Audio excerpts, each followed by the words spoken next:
শেখ হাসিনা সরকারের পতনের ১ মাস পূর্তিতে আন্দোলনে শহীদদের স্মরণে কাল সারা দেশে শহীদী মার্চ কর্মসূচি ঘোষণা করেছে বৈষম্য বিরোধী ছাত্র আন্দোলন। এতে অংশগ্রহণ করতে দেশবাসীর প্রতি আহ্বান জানিয়েছে সংগঠনটির কেন্দ্রীয় সমন্বয়করা। ঢাকা বিশ্ববিদ্যালয়ের টিএসসিতে এক সংবাদ সম্মেলনে এই কর্মসূচি ঘোষণা করেন তারা। নূর হোসেনের রিপোর্ট।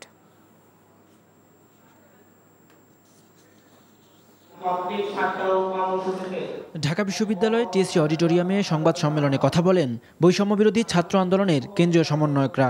দেশের চলমান সংকট নিরসনে নিজেদের চিন্তা ও কর্মপরিকল্পনা তুলে ধরেন তারা।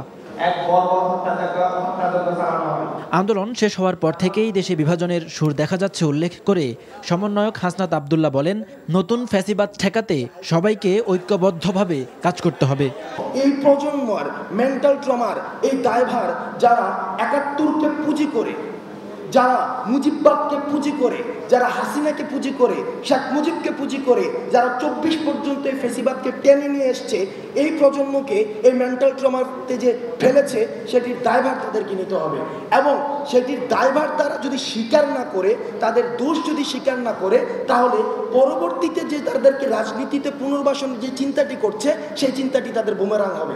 আওয়ামী লীগের তৈরি চাঁদাবাজির সিন্ডিকেট এখনও কার্যকর রয়েছে জানিয়ে আরেক সমন্বয়ক আবু বাকের মজুমদার বলেন, দখলদারিত্বের রাজনীতি নতুন প্রজন্ম মেনে নেবে না।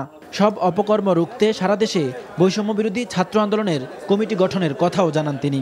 ৬ সেপ্টেম্বর থেকে যে কর্মসূচি শুরু হবে সেটি হচ্ছে বিভাগীয় সফর এবং জেলাভিত্তিক সফর। সেখানে আমরা বিভাগীয় ও জেলা পর্যায়ে যারা আমাদের সাথে বৈষম্য বিরোধী ছাত্র আন্দোলনে যোগ দিয়েছিলেন সকলের কথা শুনবো, সকলকে সুসংগঠিত করার চেষ্টা করব এবং সুনির্দিষ্ট কিছু দিক নির্দেশনা দেওয়ার চেষ্টা করব। এছাড়া শহীদদের স্মরণে নতুন কর্মসূচি ঘোষণা করেন কেন্দ্রীয় সমন্বয়ক সার্জিস আলম।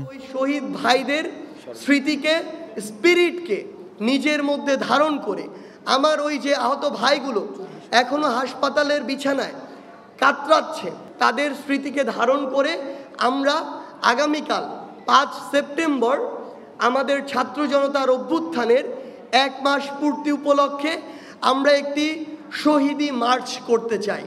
আন্দোলনের শহীদদের স্মৃতি ধরে রাখতে স্মৃতিফলক তৈরির কথাও জানায় বৈষম্য বিরোধী ছাত্র আন্দোলন। বিচ্ছিন্ন করার জন্য। নূর হোসেন, এনটিভি নিউজ, ঢাকা।